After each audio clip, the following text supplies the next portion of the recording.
Un passage dans Jean 8 ce matin. On va parler de le véritable disciple. Alléluia. C'est qui le véritable disciple? Est-ce que vous êtes des véritables disciples? Des disciples, c'est des gens qui disciplinent leur vie pour suivre Jésus. Alléluia. Jean 8, 31, j'aime ce passage. Alors Jésus dit aux Juifs qui avaient mis leur foi en lui, si vous vous attachez à la parole que je vous ai annoncée, vous êtes vraiment mes disciples. Vous connaîtrez la vérité et la vérité fera de vous des hommes libres. Des hommes libres. Nous, on dit, Seigneur, fais-nous voir des miracles. Est-ce qu'on veut voir des sourds entendre, des muets parler, des paralytiques marcher, des aveugles voir, en tout cas, etc. On veut voir des miracles. Amen. On veut voir des miracles. Les disciples, ils voulaient voir des miracles. Les gens qui suivaient Jésus, la foule voulait voir des miracles. Il y a des gens qui disaient, fais donc un miracle qu'on croit en toi. Fais-nous des miracles qu'on croit en toi. Il y a beaucoup de gens qui ont vu des miracles, puis après ça, ils ne suivaient plus Jésus. Ils ont vu des miracles. C'est de demeurer attaché à sa parole qui est important. Un disciple. C'est pour ça que je disais, c'est le privilège de connaître le Seigneur et de croire en lui. Parce qu'on doit s'attacher de plus en plus à sa parole, surtout qu'on arrive à la fin des temps. Qu'on ressente pas. Sa parole est vérité. Sa parole va nous rendre libres. Sa parole va nous affranchir. Sa parole, c'est Jésus lui-même. On doit s'attacher à Jésus. On veut s'attacher à tout ce qui est sorti de sa bouche. Est-ce qu'on est de ces chrétiens-là ce matin, des gens, vous savez, les gens qui disaient à Jésus, on veut voir des miracles, c'est des gens qui étaient religieux.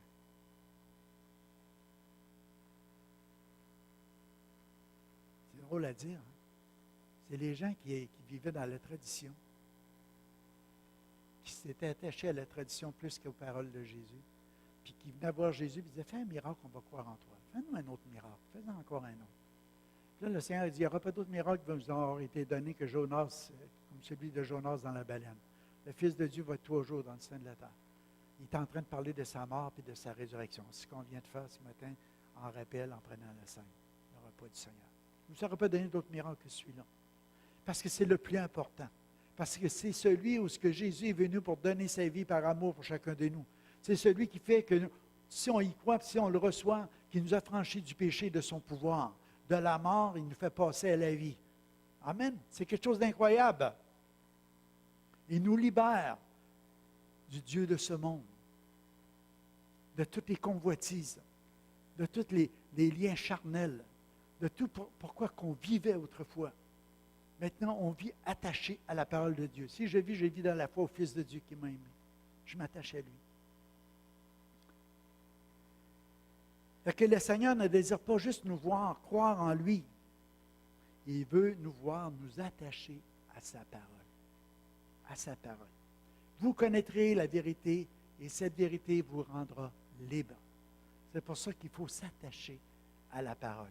Le mot attaché est tellement important parce qu'on parle de demeurer. C'est comme une résidence. C'est comme rester.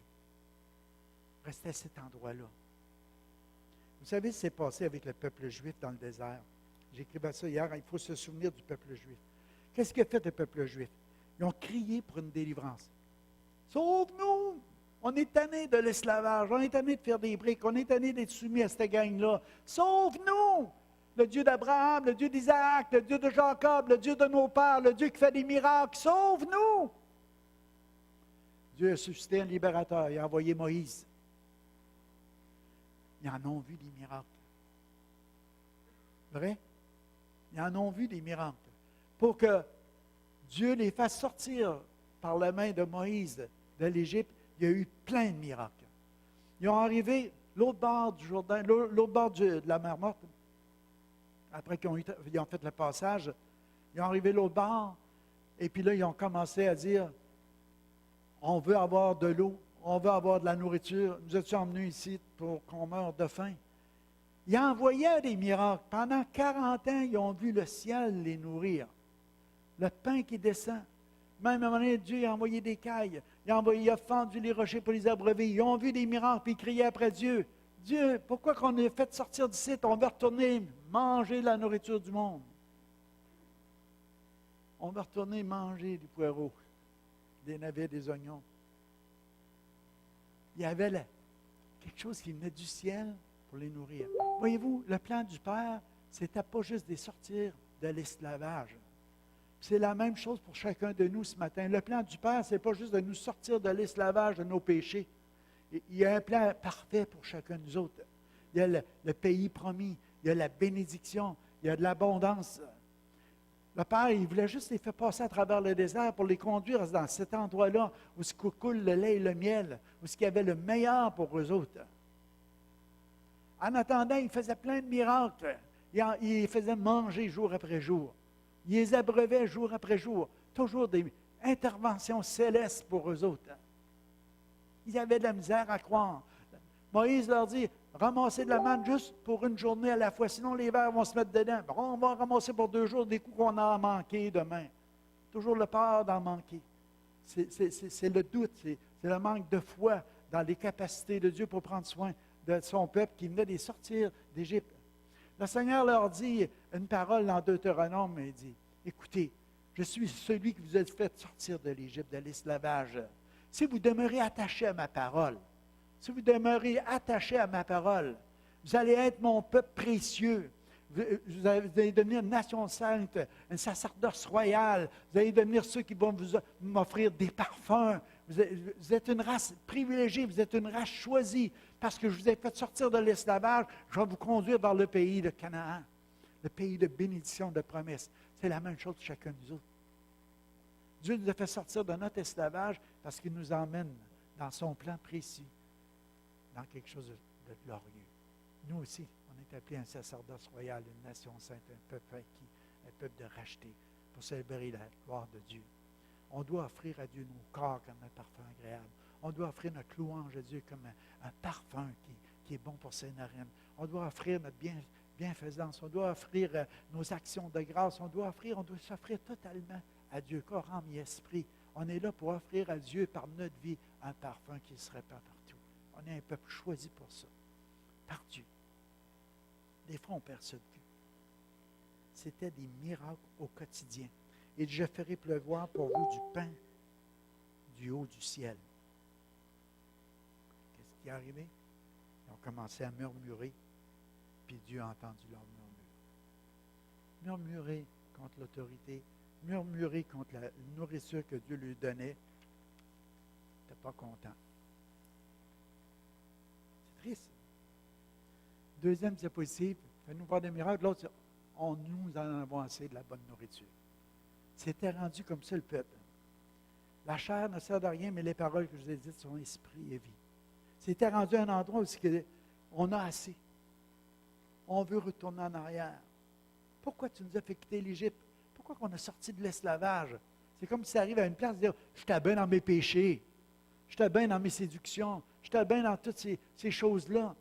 Puis quand tu étais là-dedans, tu criais à Dieu pour une délivrance. Alléluia. On oublie. On oublie. Ils voulaient retourner en Égypte. Nourriture du monde. Au lieu de la bonne nourriture que le Père leur donnait à chaque jour, à travers leur traversée. Puis le projet du Père, ce n'était pas de les laisser dans le désert. C'est parce qu'ils ont endurci leur cœur que ça a resté comme ça. Ils sont morts dans le désert. Ça a été écrit, puis c'est pour un exemple pour nous autres. C'est ça que l'Épître aux Hébreux nous dit. Il faut nous laisser un exemple à nous autres qui croient aujourd'hui. Il faut faire attention de ne pas endurcir notre cœur, de rester attaché à la parole de Dieu, de bénir le Seigneur. Ce n'est pas le nombre d'années, vous savez. Quand même, tu as été fidèle pendant 25, 30 ans. Si tu arrives après 30 ans, puis tu commences à délaisser ton attachement à la parole de Dieu, tu comprends? C'est dangereux. Alléluia. Je disais à Suzanne une pensée un matin. Nous sommes sauvés, pas parce qu'on reste attaché à la parole de Dieu. On reste attaché à la parole de Dieu parce que nous sommes sauvés. Il y a une différence entre les deux. Puis des fois, on mêle ça. Des fois, on dit, on peut continuer à enseigner, un moment, t'achètes ta parole parce que tu vas me sauver. Non, tu es déjà sauvé. Mais si tu es sauvé, tu vas t'attacher à la parole de Dieu. Parce que tu n'oublieras pas celui qui t'a fait sortir de l'esclavage, de celui qui t'emmène quelque part. Alléluia. La parole va te rendre libre. Si après que tu as accepté le Seigneur, il te pardonne tout, il te libère de tout, des plaisirs de la chair, il te pardonne toutes tes fautes, tous tes péchés, tu n'es plus esclave du monde, tu n'es plus esclave de Satan, il a vaincu tout. Tous les ennemis ont été vaincus. Mais on sait qu'on a encore des combats, on a encore des choses à livrer. Le Seigneur nous transforme de gloire en gloire par l'Esprit de sa grâce. Il n'a pas fini, il fait son œuvre en nous autres. Pourquoi? Parce que le monde avait fait son empreinte en chacun de nous. Dans notre mémoire, dans nos habitudes, dans nos manières de vivre, on était habitués de faire des choses qui ne sont pas en accord avec ce que Dieu veut. Puis après qu'on a donné notre vie à Dieu, Dieu commence cette œuvre-là dans chacun de nos cœurs, de nos vies, de transformation, de changement dans nos vies. Il le fait de gloire en gloire. Et il nous libère de certaines habitudes. Il nous emmène à un endroit où c'est qu'on réalise tout à coup, dire, j'étais habitué à faire ça, mais je ne suis pas obligé de continuer à faire ça. Je suis libre maintenant de faire ce que Dieu veut et de manifester des choses autrement dans ma vie que de continuer à faire des choses qui sont contraires à la parole de Dieu. Fait que la parole de Dieu vient, elle nous enseigne, elle nous affranchit, elle nous rend libre de faire des choix entre vivre de même ou vivre de même. De vivre dans l'amour ou vivre dans la haine, ou dans la colère ou dans l'amertume, de continuer à parler contre les gens ou continuer juste à les bénir, à remplir notre bouche de bénédiction au lieu de malédiction. Vous comprenez? Dieu nous donne le choix. C'est ça qu'il fait. Il nous rend libre. Libre de faire ce que tu veux. Mais vous savez, un esclave ne restera pas toujours dans la maison. Le fils, oui. Il y a une différence entre les deux. Alléluia. Donc, on doit croire à la parole de Dieu. C'est comme ça qu'on va devenir le peuple si précieux que le Seigneur désire. Il dit, la chair ne sert de rien, seulement sa parole est vie par son esprit. Il donne la vie spirituelle à toute chair qui croit, qui lui obéit et qui s'attache. Puis elle nous rend libre de toute forme de servitude. Fait qu'il faut s'attacher à lui. Alléluia. Parce que le Seigneur, ce qu'il désire, c'est nous conduire vers la terre promise. On va tourner la suivante, parce que c'est là qu'on parle de demeurer. C'est l'autre après. Ça, c'est la 1, la 2, la 3. OK. Le véritable disciple, c'est le serment dans le cep. Moi, j'aime bien cette image-là, puis j'ai toujours aimé les vignes. Ton gars il parlait de ça, Jonathan, cette semaine, il est en train de tailler les... Puis vous savez, comme il disait, les raisins, c'est bon, hein, Danny? Les raisins, c'est bon aussi. Je ne sais pas si tu aimes les raisins, moi j'aime les raisins. Fait que la vigne, c'est l'image, c'est l'image que le Seigneur a donnée, que le Père a donnée. Le cep, les serments, puis le fruit. C'est une image qui est profonde. Parce que si tu veux porter du fruit comme ça en abondance, j'ai appris quelque chose de Jonathan, il disait qu'une vigne, ça vit 500 ans. Pour moi, ça va me dépasser de nom. Sauf que j'ai la vie éternelle, mais je parle sur la terre, là. 500 ans pour une vigne.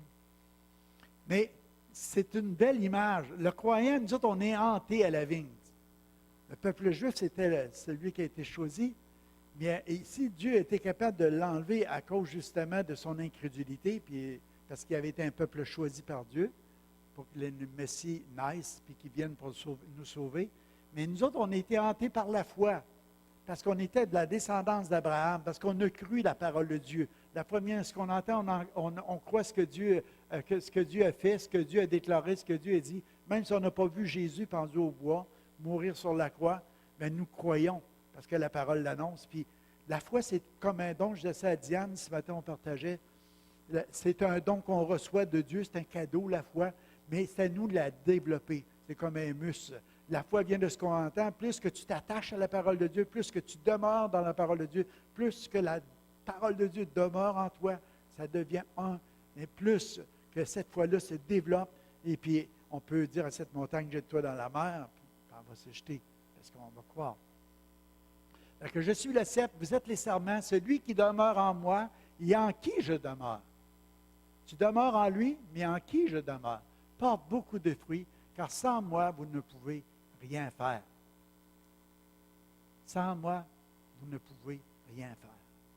Je vais vous dire, il arrive des hommes de Dieu ici, des prophètes, puis moi je crois aux dons surnaturels, je crois aux hommes de Dieu, à ce ministère-là prophétique aussi. Les gens viennent, puis ils prient pour nous autres, et disent, « Ah, c'est une bonne parole. » Hein, on aime, on veut s'attacher à cette parole-là, parce que la parole qui a été dite, elle venait d'un homme, mais elle venait de son cœur dans la prière, parce qu'on dit, ben ce gars-là, c'est un gars qui a un ministère reconnu, il est attaché au Seigneur, il porte des bons fruits, et puis je crois que la parole qu'il m'a apportée, c'est la vérité. On dit ça, c'est une bonne parole. Mais je vais vous dire une chose, qui dépasse tout ça, c'est la parole de Dieu. Parce qu'elle, elle est éternelle. On peut entendre des bonnes paroles, puis oui, c'est une bonne parole, puis ça peut nous faire du bien. Mais la vérité, c'est la parole de Dieu. Elle va confirmer des fois des choses qu'on a déjà dans notre cœur, qui nous a révélées. Moi, Dieu ne m'a jamais dit dans sa parole, ou ce que je lis dans la Bible, Gérard Rouillard va être pasteur au centre chrétien pour au moins 30 ans. J'aurais lu ça, je n'avais pas le choix, j'y crois, je vais le faire. Tu sais. Non. J'ai senti dans mon cœur que Dieu m'appelait au ministère. Où tu veux, quand tu veux, de la manière que tu veux, Seigneur. Et puis, à un moment donné, un homme de Dieu est venu prier pour moi, puis il a dit, Dieu t'appelle. Oui, merci Seigneur. Il t'appelle. À travers tout le Québec, tu es une bénédiction. Oh boy! Là, je me suis dit, je vais devenir un évangéliste. C'est dans ma tête. Il ne s'avait pas trompé que Dieu m'appelait pour le ministère. Puis sur l'appel, il ne s'est peut-être pas trompé en disant que c'était pour tout le Québec, mais moi, sur le moment, je me disais, je connaissais d'autres évangélistes, là, puis je me disais, ben, moi, j'ai à cœur de partager, fait que je vais partir, puis je vais aller évangéliser un peu partout à travers le Québec, dans toutes les églises, puis un peu partout, peut-être annoncer l'Évangile dans des salles, des affaires de même. Ça a été ma première idée. Jusqu'à temps que je partage ça avec la femme du pasteur, Pat, elle me dit, Gérard, tu le fais déjà. Non, je n'ai jamais sorti de la BTV bien, là, tu sais. Elle dit, regarde, tu donnes des cours d'affûteur. Elle dit, il y a des gens qui viennent de partout à travers le Québec, l'Ontario, partout. Puis elle dit, tu leur parles de Jésus, tu les emmènes même à l'Église. Elle dit, c'est ça que tu fais. Ah, c'est ça que le Seigneur voulait dire. Là, j'avais comme, wow, ça me faisait du bien d'entendre ça. Une bonne parole. Ça m'a fait du bien. Mais si le gars ne s'était pas trompé, mais mon interprétation était différente de la chose. Puis je peux dire encore, ça peut être autre chose aussi. Mais chose qui est sûre, c'est que quand les portes se sont ouvertes pour le ministère, j'avais un cœur, c'était de servir Dieu. Puis je restais attaché à servir le Seigneur. Où tu veux, quand tu veux, de la manière que tu veux, Seigneur. Parce que c'est un privilège que d'avoir été sorti de l'esclavage du péché et de son pouvoir, que le Seigneur nous envoie le pain d'en haut et nous nourrisse. Au bout de quelques années, je ne sais pas si je peux te compter ça maintenant, au bout de quelques années de ministère, je m'en rappelle, j'étais assis à peu près ici, là, dans le coin. L'église était sur l'autre bord. Je pleurais. Je disais, Seigneur, c'est trop difficile. C'est trop difficile, Seigneur. On a renoncé à beaucoup de choses. Je veux te servir, Seigneur, mais je pense que j'aimerais mieux retourner à mon ancien job. C'est la même affaire que les Égyptiens, si tu veux. Et je pleurais devant le Seigneur. Ça, ce n'est pas la deuxième fois, c'est la première fois que j'ai pleuré de même. J'étais déçu. Et puis là, le Seigneur, il m'a donné un rêve, la coop. Là. Retourner dans notre... On a fait partie de la première coop, là, on était juste pas loin de motel de chez Tony, mais un petit peu en haut de la côte, là, en tout cas, dans ce coin-là. Là. Il y avait une cabane, une maison. Là. Il y avait un salon funéraire à un moment donné même là, qui a été fait. Puis la coop était là, il y avait juste des canages. Juste, tu sais, il n'y avait pas de viande, il n'y avait pas de pain, pas de boulangerie, il n'y avait rien. Et puis là, dans mon rêve, c'est comme, on en retournait là. Puis moi, je disais, ça n'a pas de bon sens. Et on est tellement gâtés à cette heure, on veut du pain frais, il y en a, on veut des comptoirs de viande, il n'y en avait pas dans le temps. Et, tu sais, quand la coop a commencé, il n'y avait rien de tout ça, puis tout à coup, on a changé, transformé. C'est comme le Seigneur m'a montré, il dit, regarde, tu peux retourner où ce que tu étais. C'est un peu la même image qu'il voulait me dire. Il n'y a rien de saut là-dedans. C'était correct, la coop, ce qu'on avait, on l'avait. Mais c'était juste, tu retournes à ton ancienne job, tu ne mangeras pas le même pain. Ça va être différent, les révélations que tu vas avoir de moi ou des choses comme ça. Parce que je t'ai appelé à autre chose. Mais c'est correct. Je me suis réveillé avec ça, je disais, non, Seigneur. Je me rappelle, on avait une rencontre à Cadillac. On avait invité Luc Gingras, venir prêcher. Puis Luc, il prêche un message. Qu'est-ce qu'on serait si on retournerait au passé dans nos anciennes affaires? Ah! Lui, il ne savait pas, mais moi, je savais ce que ça voulait dire. J'ai gardé ça secret, j'avais honte. Aujourd'hui, je vous le compte. Vous voyez, des fois, Dieu nous transforme à travers ça. Mais l'humilité, c'est de réaliser, des fois, sur l'effort, sur des choses, des déceptions. Il y a des choses qui se passent, des fois, qu'on peut passer, on peut avoir cette pensée-là de dire, on va retourner en Égypte. On aura voir quoi, là? Retournons aux mêmes choses. Quand que Dieu nous appelle à autre chose, on s'en est en route vers Canaan. Je suis en route vers Canaan. Tu sais, gloire à Dieu. Fait qu'aller en avançant. Ici, le Seigneur nous parle, sa parole nous remplit de sa vie. Alors remplis-nous, Seigneur, qu'elle demeure en nous. Remplis-nous de ta vie, Seigneur. Nous devons réaliser que beaucoup de chrétiens sont esclaves de leur convoitise et de leur passion. Si nous pratiquons le péché, nous sommes esclaves du péché. Si nous pratiquons le péché. Mais ce que Jésus veut, c'est nous rendre libres. Il veut nous rendre libres. Puis vous savez une chose, il a la puissance de le faire. De nous rendre libres. Mais il nous rend libres de faire le choix, de retourner dans l'esclavage du péché ou de marcher dans la victoire sur la chair, sur les passions, sur les désirs, sur les choses de ce monde-là. C'est comme un choix. Quand nous parlons de demeurer, on parle d'une résidence permanente. On parle d'une habitation. Comme je vous disais tantôt, nous ne sommes pas sauvés parce que nous demeurons.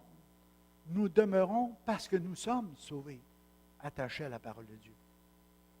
Parce qu'on sait en qui qu'on a cru. Les Juifs arrivent dans Jean 8, 32, ils disent, nous sommes la postérité d'Abraham. Nous ne sommes jamais esclaves de personne. Comment dis-tu, vous deviendrez libres? Là, Jésus leur répond, en vérité, je vous l'ai dit, leur répliqua Jésus. Quiconque se livre au péché est esclave du péché. Or, l'esclave ne demeure pas toujours dans la maison. Le Fils y demeure toujours. Je sais que vous êtes des descendants d'Abraham, mais vous cherchez à me faire mourir parce que vous refusez mes paroles. Pourquoi ne comprenez-vous pas que je vous dis? Parce que vous êtes incapable d'écouter mes paroles. Vous avez pour père le diable et vous voulez faire ce que votre père désire. Il a été un meurtrier dès le commencement. Il ne s'est jamais tenu dans la vérité parce qu'il n'y a pas de vérité en lui. Ils disent, on est de la postérité d'Abraham, on est du peuple élu de Dieu, on est des premiers qui faisaient partie du cep. Le Seigneur dit, regarde, si ça sera le cas, vous reconnaîtrez qui je suis, parce que je suis sorti du Père. Mais vous voulez me faire mourir. Vous avez le même esprit que le père du mensonge du début, du diable. Vous n'êtes pas animé. Il y a une différence entre la tradition et la relation. La tradition veut dire, fais-nous voir des miracles. La relation de dire, je vis mon miracle à chaque jour. Je suis attaché à la parole de Dieu. Dieu me nourrit. J'ai la vie éternelle. J'avance. Et s'il y a besoin de miracle, on va en voir. Amen. Parce qu'on est déjà dans un miracle continuel avec Dieu. Parce que sa parole est vie. Sa parole est esprit. C'est la sève qui coule. C'est la sève qui coule. Constamment, le fruit apparaît. Les raisins se font ça. Je ne sais pas si ça vous est déjà arrivé, mais moi, ça m'est arrivé avec la vigne que j'ai plantée chez nous. Tu sais, tu l'as plantée, tu en as pris soin, il y a l'eau, il y a le soleil, il y a toutes les choses qu'il faut. Puis là, tu dis, j'ai hâte de voir. Puis à un moment donné, tu découvres la grappe de raisin. La grappe est là, tu la regardes. Tu dis, vas-tu avoir le temps de grossir? Mais la vie coule, la sève coule, les choses coulent. S'il n'y a pas de gelée, là, ça va aller.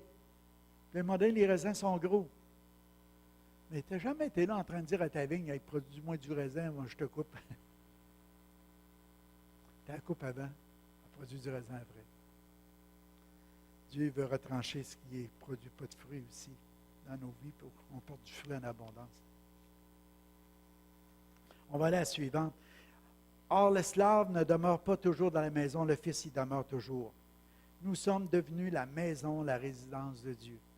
Puis, voulez-vous que je vous dise, Dieu demeure en nous, nous, on demeure en Dieu. C'est merveilleux de réaliser que les fils et les filles de Dieu, on n'est pas des esclaves. On est des fils et des filles de Dieu. On est devenus des enfants de Dieu. Et nous le sommes. Voyez quel amour le Père nous a témoigné pour que nous soyons appelés enfants de Dieu. Et nous le sommes. Si le monde ne le reconnaît pas, ça fait qu'ils ne l'ont pas vu. C'est ça que Jean dit à peu près dans ces mots. Fait que nous sommes des enfants de Dieu. On est dans la maison de Dieu. Dieu est en nous. Lui est en nous. Nous, on est en Dieu. Lui, on est attaché à sa parole. Il demeure en nous. On demeure en lui. L'esclave ne demeure pas toujours dans la maison. Le fils, oui. La fille, oui. Comprenez-vous ce que je veux dire? Parce qu'on est des héritiers.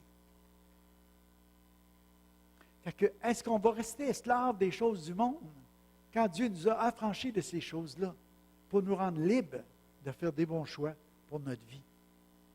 Fait que c'est un choix qu'on a si on veut choisir entre rester esclave des choses du monde ou être esclave de Dieu, des choses de Dieu. C'est un choix que Dieu nous donne. Si les gens, des fois, ils arrivent à une place et disent « Ah, ben moi, je ne suis pas capable. Je ne suis pas capable. » Non, ce n'est pas une question de ne pas être capable. C'est une question de laisser la vie de Christ couler dans ta vie, de rester attaché à la parole de Dieu, de continuer à déclarer la parole du Seigneur, de laisser le Seigneur faire son œuvre dans ta vie. Parce que c'est lui qui nous rend capables. Parce que sans lui, nous ne pouvons rien faire. Fait que, vous savez, c'est la même pensée. Si nous demeurons attachés à la parole, pas pour être sauvés, c'est parce qu'on est sauvés qu'on reste demeuré attaché, qu'on veut demeurer attaché à sa parole. C'est une différence parce que l'ennemi va venir pour te culpabiliser et te condamner. L'ennemi vient et il va dire, regarde là, tu ne demeures pas attaché à la parole de Dieu, là, que tu ne peux pas être sauvé. Tu n'en fais pas assez. Il te ramène dans la tradition des hommes.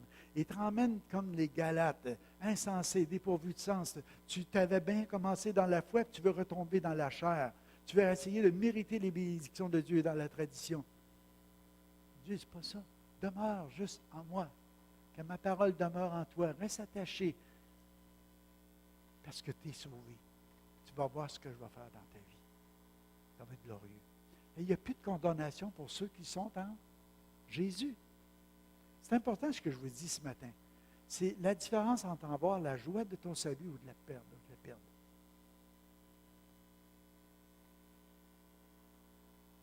Parce que tu vas t'émerveiller devant tout ce que Dieu fait. Merci Seigneur, je ne le méritais pas, c'est juste ça que tu vas dire.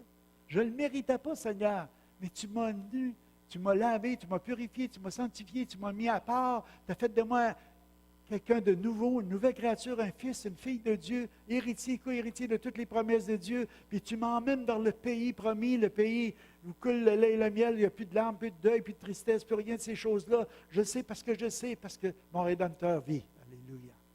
Amen. Alléluia. Nous ne sommes plus des esclaves du péché. Amen.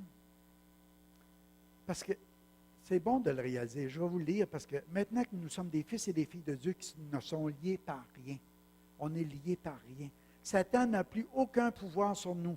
Le monde, le péché, la chair n'ont plus de pouvoir sur les enfants de Dieu. Toutes ces choses ont été réglées, vaincues par la mort et la résurrection de Jésus-Christ. Ah!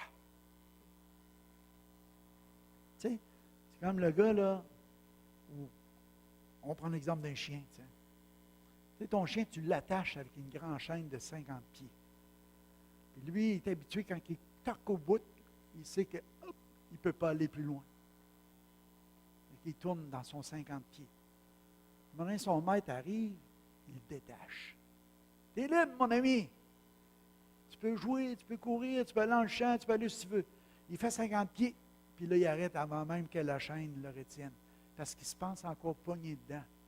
Comprenez-vous ce que je veux dire? Il se prive de toute la liberté parce qu'il reste dans ses pensées qui n'a pas été renouvelé. Il y a encore une forteresse, il y a encore quelque chose qui est là, qui est attaché à lui, c'est qu'il est attaché à la chaîne, tu sais, qui n'est pas capable d'aller plus loin que ça. Toujours. Puis l'ennemi vient et dit, « Hey, va pas plus loin, ça va faire mal à ton cou, mon gars. » C'est mon chien. Il essaie de te retenir dans la servitude, dans l'esclavage, tandis que le maître, lui, t'a détaché.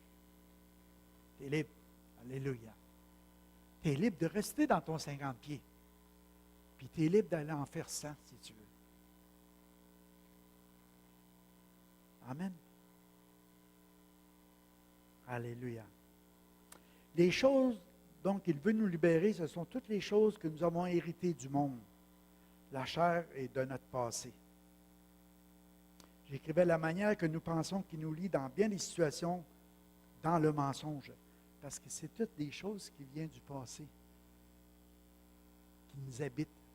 Puis on pense que ça, c'est la vérité. Mais ce n'est pas la parole de Dieu. Ça nous a été enseigné des fois par la tradition des hommes, par la religion, par les choses qui sont là. C'est difficile. Moi, je me rappelle des fois, tu sais, à cause de la pensée de la religion qu'on avait suivie quand on était jeune, tu sais, que Dieu voit tout, Dieu sait tout, puis c'est toute la vérité là-dedans, mais c'était toujours pour la punition. C'était toujours pour la punition qui s'attachait à nous autres. Fait que tu t'essayais de faire des bonnes choses par peur d'avoir de la punition de Dieu. Que Dieu t'aime plus, que Dieu va te rejeter.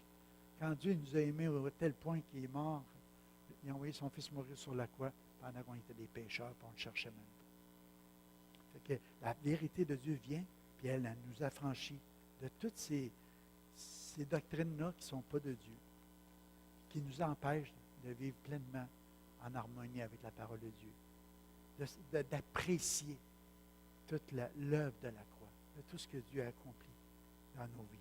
On va aller à la 5e. Moi, je trouve que ça décrit un petit peu. J'ai fait l'image de la tempête. Tu sais, tout à coup, une grande tempête se lève sur le lac, les vagues passent par-dessus la barque. Pendant ce temps, Jésus dormait. Les disciples s'approchèrent de lui, le réveillèrent en criant, « Père, Seigneur, sauve-nous, nous sommes perdus. Pourquoi avez-vous si peur, leur dit-il. Votre foi est bien petite. » Alors il se leva, parla sévèrement au vent et au lac. Il se fit un grand calme.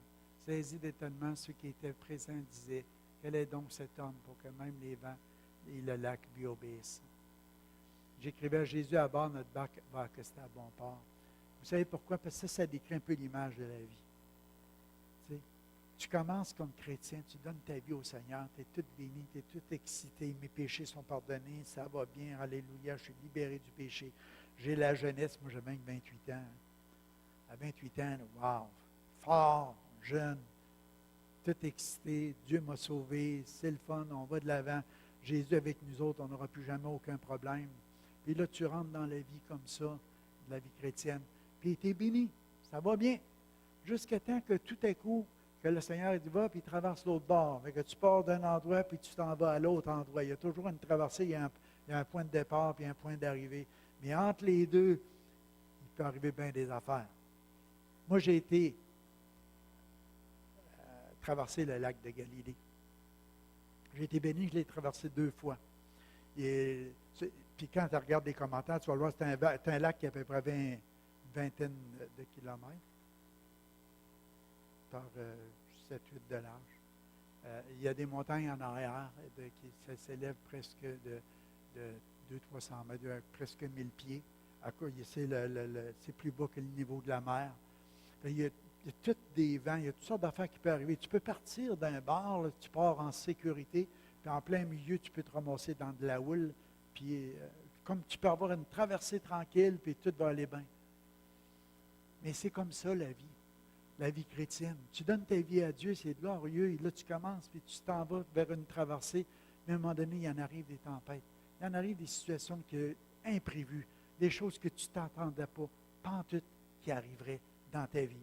Hier, j'en ai écrit quelques-uns ici. Là. Moi, j'avais écrit juste avant, c'est pas comme une journée de pêche du ministère des Hommes. Tu sais, quand on y va, puis là, l'eau est bien paisible. On choisit notre journée. Mais regardez, on peut perdre son emploi, on peut avoir une maladie incurable, on peut avoir un accident de tout, on peut avoir la perte d'un conjoint, on peut avoir un divorce. Ça peut-tu arriver? Il y a des chrétiens qui ont vécu ça. Ça, c'est des tempêtes de la vie. Puis il peut arriver encore des choses encore plus fortes que ça. Des vraies grosses tempêtes, malgré que c'était pas mal des grosses tempêtes là, pour un chrétien. Là, je remarquais, hier, j'écrivais en pensant, en méditant là-dessus, essaye d'imaginer une guerre, l'économie du pays qui ne va plus. Pense juste à la fonte des neiges. Pense juste aux inondations. Il y en a qui vivent présentement. C'est épouvantable, tu sais, l'eau dans les maisons, ça n'en finit plus. Pense juste à un feu de forêt comme en Alberta l'année passée. Les gens ont dû quitter leur région, il n'y a plus rien, tous leurs biens brûlés, il n'y a plus rien qui se passe. Il y avait des chrétiens là-dedans. Pense juste à Haïti, un tremblement de terre comme ils ont eu, où c'est que des milliers de morts, puis des habitations détruites, tout leur milieu est détruit. Il y en a qui ont survécu à ça, ils ont perdu le membre de leur famille. C'est incroyable. Tu traverses ça dans ta vie. C'est ça la traversée, c'est ça les grosses tempêtes. Tu dis, Seigneur, tu dors, on sait que t'es, qu'est-ce que tu fais? On crie à toi, alors on veut que tu calmes tout ça. J'en ai peu de foi. Je t'ai appelé à faire cette traversée-là. Pars d'un bord, puis va jusque d'où. Je ne t'ai jamais dit qu'il n'y aura pas de tempête ou qu'il n'y aura pas des moments difficiles que tu vas traverser ou des choses de même. Quand tout va bien, on ne devrait jamais prendre les choses comme acquis et dire merci, Seigneur. La reconnaissance. Là. Je lisais ça dans un enseignement du Notre Père. On devrait toujours commencer par la reconnaissance, dire merci à Dieu. Merci pour tout ce qu'on a. Merci pour notre salut. Merci qu'on est, oui, dans cette traversée-là, mais on s'en va à bon port parce que Jésus est dans le bateau. Alléluia. J'ai un peu de foi. Regarde, quand tu vis des circonstances de même, au lieu de te mettre en colère ou de vouloir retourner en Égypte ou quoi que ce soit, de dire, regarde, le Seigneur, il nous a fait sortir de l'Égypte. Regarde les miracles qu'il a fait là. Pensez qu'il ne peut pas prendre soin de nous autres à travers cette tempête-là, puis nous conduire à bon port. Ça ne veut pas dire que ça va être facile. Ça ne sera pas facile. Mais Jésus est dans notre vie. Qu'est-ce qu'il va faire? Il va veiller sur nous autres. Alléluia. Il va nous emmener à bon port. Amen. Alléluia. Notre foi est plus petite, mais au moins on commence à crier plus fort. Ça veut dire qu'on a quelque chose qui est là pareil. Il y a quelque chose qui est là pareil. Vous comprenez? Il y en a qui ne l'ont même pas, ça. Mais nous autres, on a ça. On crée à Dieu. Parce qu'on a eu une relation avec Dieu. Parce qu'on a une communion avec Dieu. Puis c'est bien que quand ça arrive, qu'on crée à Dieu aussi. Puis on s'approche de Dieu. Mais le Seigneur calme les événements. Fait que, peut-être une leçon à retirer, c'est qu'au lieu de regarder aux événements de la vie, aux tempêtes qui peuvent survenir, c'est de toujours regarder que Jésus a vaincu la mort par sa résurrection. Puis en lui, on a la vie. Toujours regarder à lui et dire, Seigneur, tu me nourris. Tu me nourris. Amen. Tu me nourris. On va terminer. Puis à la fin de ça, quand que le Seigneur il a sorti de cette tempête-là, il est arrivé de l'autre bord, il y avait un gadarien. Tu sais, il y en avait deux même. Deux hommes possédés des esprits démoniaques qui se tenaient dans les cimetières. Tu sais, ces gens-là étaient esclaves. Ça venait de l'esclavage. Tu sais, les gens avaient peur d'eux autres. Les gens ne voulaient même pas les rencontrer. Les gens voulaient se tenir loin d'eux autres. Puis Jésus y arrive là, puis il les libère. Alléluia. Il leur donne une nouvelle vie à vivre. Ils veulent le suivre. Le Seigneur dit, retournez et allez leur dire dans votre ville qu'est-ce que je vous ai fait. Il a fait des miracles de délivrance. Il connaissait maintenant que celui qui libère. Imagine, les cochons, ils ont tous été suicidés. Les démons. Alléluia. Les cochons ne doivent pas supporter cet esprit démoniaque. C'est ça que ça veut dire, dans le fond. 2000 pourceaux, ça me semble. Il y en avait un paquet. Imagine, un esprit de suicide. Pouf. Mais les esprits, les autres, ont sorti, ils ont été où après? Mais Dieu les a vaincus. Alléluia. Alléluia. On va aller à la dernière diapositive ce matin. C'est la foi de Pierre. Sa foi n'était pas basée sur son habileté à nager en cas de besoin.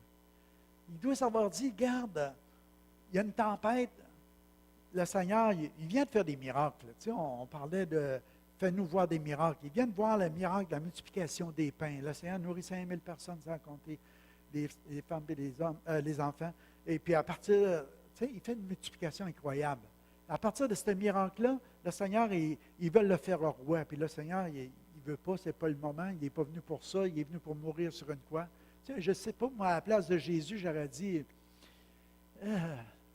ils veulent me faire un roi, puis je n'ai pas besoin de passer par la mort, par la crucifixion. Tu sais, il aurait pu dire, ben là, paix, je vais changer de mon plan. Au lieu de ta volonté soit faite, ça va être la mienne. Je vais être un roi pareil. Là, tu sais. Non. Il s'en va à l'écart, il va prier parce qu'il veut accomplir parfaitement ce que Dieu veut, mais il dit à ses disciples, allez traverser, vous autres, j'allais vous en rejoindre un peu plus tard. Puis les disciples commencent à traverser, la tempête se lève encore. Les vents sont contraires. Ils disent que, puis moi ça m'arrive, je ne sais pas si ça vous arrive à vous autres, là, Il me semble que tu rames pour traverser, tu as l'impression de faire du surplace. Des fois, ça me frustre. Ça ne vous arrive jamais. Des fois, je suis frustré. Des fois, je suis fâché. Des fois, je suis fâché. Je vous le dis, là, je n'endors pas des fois. Je prie le Seigneur. Seigneur, qu'est-ce qui se passe? Pourquoi on fait du surplace? Pourquoi on rame et ça n'avance pas? Qu'est-ce qui se passe, Seigneur? Mais il était comme ça, les disciples. Ils avaient l'impression de reculer au lieu d'avancer, puis pourtant, il y avait eu l'ordre de Dieu d'aller l'autre bord. Alléluia. Puis ça me parle à moi. J'espère que ça va vous parler à vous autres aussi. Dieu dit, rame, puis rame. Ça te fait du surplace, mais continue à ramer. Jésus s'en vient sur l'eau, à un moment donné, il voit qu'ils ont de la difficulté, il y a de la misère, il s'en vient. Puis quand ils approchent d'eux autres, un fantôme! Il y avait toutes des histoires de la tradition, probablement que sur le lac, de temps en temps, quand il s'élevait des affaires de même, qu'il y avait peut-être des fantômes qui venaient et ils volaient ta vie, ou je ne sais pas. Là, mais ils ont cru voir un fantôme. Mais le Seigneur, lui, il ne s'en allait pas nécessairement pour s'en aller dans le dos, il s'en allait pour traverser, pour s'en aller au bord. Il disait, ayez pas peur, c'est moi! Il s'en allait. Mais qu'est-ce que les disciples, Pierre, il dit, si c'est toi, Seigneur, dis-moi que j'aille te rejoindre. Parce que toi, tu es ma plus grande sécurité, parce que moi, je suis tanné de ramer et de ne pas bouger. Avec toi, je vais marcher sur l'eau, je vais traverser avec toi ici. Comprenez? Fait que Jésus, il dit, ben, regarde, viens. Pierre, il était capable de reconnaître la voix de Dieu. Il a dit de Jésus. Il a sorti du boat, il a commencé à marcher vers le Seigneur. Alléluia. C'est incroyable. Tu es dans une tempête. La seule refuge, c'est de te pogner après le bord du bateau. Puis tout à coup, tu vois le Seigneur qui dit, viens. Puis tu sors, puis tu marches. Dans la tempête encore sur l'eau, elle n'était pas calmée. Comprenez? Il y avait peut-être une petite foi, mais il y en avait une grande pour moi. Il a appris à marcher sur l'eau dans la tempête. Alléluia. C'est quelque chose. Sur l'ordre de Jésus, parce qu'il a demeuré dans la parole du Seigneur, parce qu'il savait que le Seigneur, c'était sa sécurité, parce qu'il savait que ce n'est pas parce qu'il savait nager. Ah, si ça ne fait pas, je regagnerai le bateau en nageant, qu'on n'était pas sur ses forces. Il était au bout. Mais lui, sa plus grande sécurité maintenant, c'était de répondre à l'invitation de Jésus, d'aller vers lui. Parce qu'il savait que le Seigneur l'emmènerait à l'autre bord. Alléluia. Mais ça arrive encore qu'après que tu sortes, la tempête est encore là, puis que tu as entendu Jésus qui dit, ben viens, mais encore là, tu regardes aux circonstances, de tout ce qui t'entoure, puis la crainte, elle revient encore. Il y a toujours un mélange qui se fait de peur et de crainte et de foi dans la vie chrétienne. Puis ça, tout le long de la traversée, ça va être de même, mes amis. On ne peut pas enlever ça. On va avoir à traverser ça. Il y en a qui s'imaginent, oh ben, il y a un que moi qui a des doutes. Non. On a tout à les vivre, on a tout à les traverser, ces choses-là. Ça vient. Mais demeurons dans la parole de Dieu. Demeurons attachés à ce que Dieu a dit, parce que lui demeure fidèle. Parce que sa parole est vraie, et oui, puis amen. Parce que tout ce qu'il a dit va arriver. Parce qu'aucun iota de lettre va être effacé de sa parole. Absolument rien. Alléluia. Puis gloire à Dieu pour ça. Parce qu'on peut être sûr que Satan va aller en enfer. Alléluia. Que tous ceux qui n'auront pas voulu recevoir le Christ comme Sauveur et Seigneur, c'est malheureux, mais ils vont aller là aussi. Mais pour tous ceux qui auront cru, pour tous ceux qui seront attachés à lui, pour ceux qui auront marché par la foi, on va aller dans la gloire. Alléluia. Les nouveaux cieux et les nouvelles terres, c'est pour nous autres. Alléluia. Amen. Restons attachés à la parole de Dieu, à la vérité. Tu sais, le Seigneur, à un moment donné, il dit, regarde, vous allez au temple, vous offrez vos offrandes. Puis vous pensez que ça va changer les principes de ma parole, que tu dois prendre soin des aînés, que tu dois prendre soin de ton père, de ta mère, dans leur vieillesse, que tu peux... Et il dit, vous n'effacerez pas ma parole, même si tu m'offriras tout ton argent, puis ton or, puis les plus belles offrandes dans le temple. Ma parole va rester vraie. Tu as beau devenir religieux et dire, moi je vais faire ça, Seigneur, pour toi, puis je vais faire ça. Hey, les principes de ma parole doivent demeurer dans ton cœur. Tu dois demeurer dedans. Reste attaché. C'est ça qui va te rendre libre. Alléluia. Pas tes raisonnements, pas la tradition, pas ce que les hommes enseignent. C'est pour ça qu'on peut remettre en question toutes sortes de choses. J'ai écrit le mot du pasteur cette semaine. Justement, j'ai l'impression de faire du surplace. Et l'idée, c'est de nous emmener à un endroit. Est-ce qu'on doit être rendu à l'endroit où c'est qu'on doit faire toujours les choses de la même manière, que ce n'est pas nécessairement, bibliquement parlant, de dire que toutes les choses doivent se dérouler toujours de la même façon? Ça vous arrive-tu de remettre des choses en question? Si tu fais toujours les choses de la même façon, est-ce que c'est normal que tu aies toujours le même résultat? C'est logique. Mais à un moment donné, tu veux que des choses changent et des fois, il faut que tu changes quelque chose. Bon, je suis rendu là, Seigneur. Montre-moi les choses que toi, tu veux, les choses que tu désires pour l'avancement de ton royaume avant que tu viennes nous chercher. Parce que sur ta parole, Seigneur, on va traverser. Alléluia. Puis il dit, qui est celui-ci? Il calme les vents et les tempêtes. C'est quand tu les traverses qu'il faut que tu mettes ta foi en lui. Puis tu dis, regarde, Dieu m'a dit d'aller l'autre bord. Je vais aller l'autre bord. Et il va nous conduire à bon port. Amen. Alléluia. Alléluia. Aussitôt, Jésus étendit la main, le saisit et lui dit, ça, j'aime ça. Homme de peu de foi. Merci pour le peu de foi, Seigneur. Merci pour le peu de foi. Homme de peu de foi. Ce n'est pas qu'un reproche.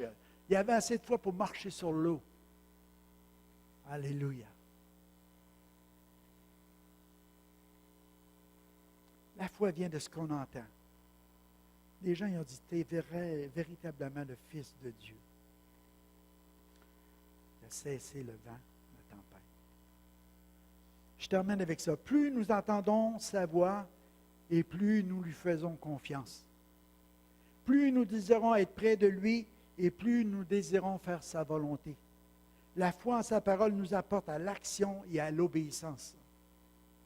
La foi de Pierre n'était pas basée sur son habileté à nager en cas de besoin. Il désirait juste marcher en obéissance dans la parole de Jésus, parce qu'il était sa sécurité. Parfois, le Seigneur nous demande de faire des choses impossibles à faire sans croire en sa parole. Sans croire en sa parole. L'homme charnel, on est plus porté à regarder à nos possibilités pour pouvoir accomplir les choses que Dieu peut nous demander.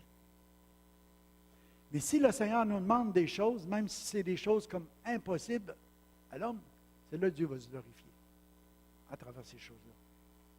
Parce qu'on doit dépendre de lui. Parce que sans lui, on ne peut rien faire. C'est ça la foi. Alléluia. Ça ne veut pas dire que c'est insensé non plus. Il faut être réfléchi, mais il faut entendre la parole de Dieu. Moi, je vous dis, dans les derniers jours, nous sommes dans les derniers jours. Les gens ont l'air démangeaison d'entendre des choses qui leur sont agréables. J'ai aimé l'exemple que Jacques a emmené quand les anges sont venus sur la terre pour venir ramener à Dieu l'idole qu'il y avait. Tu sais, ils ont remonté avec une télévision, tu disais. Aujourd'hui, ça pourrait être les téléphones cellulaires, ça pourrait être l'Internet, ça pourrait être beaucoup d'autres choses, les 4 roues, les 3 roues, tout ce que tu veux. Les 3 roues, c'est pas ces dates, là. Mais peut-être les autres. Là. Mais en tout cas, c'est juste pour dire qu'on peut se donner une foule d'idoles dans nos vies. Des choses que Dieu a permis qu'on ait, puis qu'on peut rendre grâce à Dieu de les avoir, puis de bénir Dieu d'être dans cette génération-là où on est tellement béni, mais que ça ne devienne pas quelque chose qui prenne la place de la parole de Dieu dans nos cœurs et dans nos vies. Moi, je vous dis, attachez-vous à la parole de Dieu. Puis plus que tu vas la connaître, ce n'est pas juste de dire j'ai une Bible chez nous. Même j'en ai 7, 8, 10. Ils sont tous dans ma bibliothèque un peu partout, il y a un peu de poussière dessus. Je ne les rouvre jamais. Ce n'est pas ça s'attacher à la parole de Dieu, ce n'est pas s'attacher à un livre. C'est le contenu. C'est Jésus. C'est lui-même. Si vous demeurez en moi et je demeure en vous, demandez ce que vous voudrez, ça sera accordé. Comprenez? C'est demeurer attaché. C'est pour ça que j'aimais hier, quand j'allais voir dans les définitions, c'était le mot résidence. Demeurer. Si vous demeurez en moi, si vous faites une résidence permanente à ma parole, puis ma parole en vous, puis vous en moi, on demeure attaché. Alléluia. La vie va couler. La vie va nous changer, va nous transformer. On va rester libre. Libre de toutes ces séductions qui viennent dans ce temps présent. On est dans les derniers jours, c'est un temps de séduction, l'apostasie, la perte de la foi, parce qu'on ne s'attache pas à la parole de Dieu. Je regardais dernièrement les derniers messages. L'amour, l'espérance, la foi. Dieu, puis c'est pas préparé d'avance, mais je vois que Dieu tourne autour de ça. L'amour que le Père a eu, la foi, l'espérance, parce qu'on sait que Jésus revient bientôt. Il faut demeurer attaché à Jésus. Quoi que ce soit, quelle sorte de tempête que tu traverses ce matin, le Seigneur va te conduire à bon port. Tu es à la bonne place. Demeure attaché à la parole de Dieu. Amen. On finit par un mot de prière ce matin. Alléluia, pour ceux qui sont sur Internet aussi ce matin. Seigneur, que cette parole, Seigneur Dieu, on ne veut pas qu'elle tombe à terre, Seigneur, mais qu'elle tombe dans nos cœurs, Seigneur. On veut avoir des cœurs réceptifs, Seigneur. On veut s'attacher à elle, Seigneur. Qu'elle s'attache à nous, Seigneur. Parce que, Seigneur Dieu, tu as un plan bien plus merveilleux que juste de nous sortir de l'esclavage. Tu veux nous nourrir, mais tu veux nous emmener à bon port, Seigneur. Tu veux nous conduire dans le pays promis, dans le pays où coule le lait et le miel. Père, on veut juste suivre ta parole, puis on veut l'obéir, Seigneur. Tu nous dis, si on est vraiment tes disciples, c'est parce qu'on obéit à ta parole. Mais on veut obéir, Père. Même si des fois, Seigneur, on a de la difficulté à en saisir toute la profondeur. Continue de te révéler à chacun de nous par ton esprit. Rends cette parole vivante, tranchante, efficace, puissante, Seigneur, en chacun de nous, afin qu'elle accomplisse tous tes desseins, Père. Au nom de Jésus, nous te prions. Et relève nos malades ce matin, Père. À tous les niveaux, Seigneur, que ce soit au niveau de l'âme, au niveau du corps, au niveau du cœur aussi, Seigneur. Je te prie de relever, Seigneur, de guérir, de restaurer. Il n'y a pas aucune maladie qui te résistait, Seigneur. Absolument rien. Que ce soit un cancer ce matin, que ce soit des problèmes, Seigneur Dieu, au niveau de l'âme, Seigneur, d'abattement, de dépression, de découragement. Père, au nom de Jésus ce matin, nous réclamons cette guérison que tu as payée à la croix. Par tes meurtrissures, nous sommes guéris. Nous le croyons, nous le recevons et nous le confessons ce matin, Seigneur. Et nous le verrons s'accomplir au nom de Jésus. Amen. Alléluia. Alléluia. Soyez bénis, soyez prudents. Dieu nous protège, mais il faut aller plus tranquillement. Alléluia.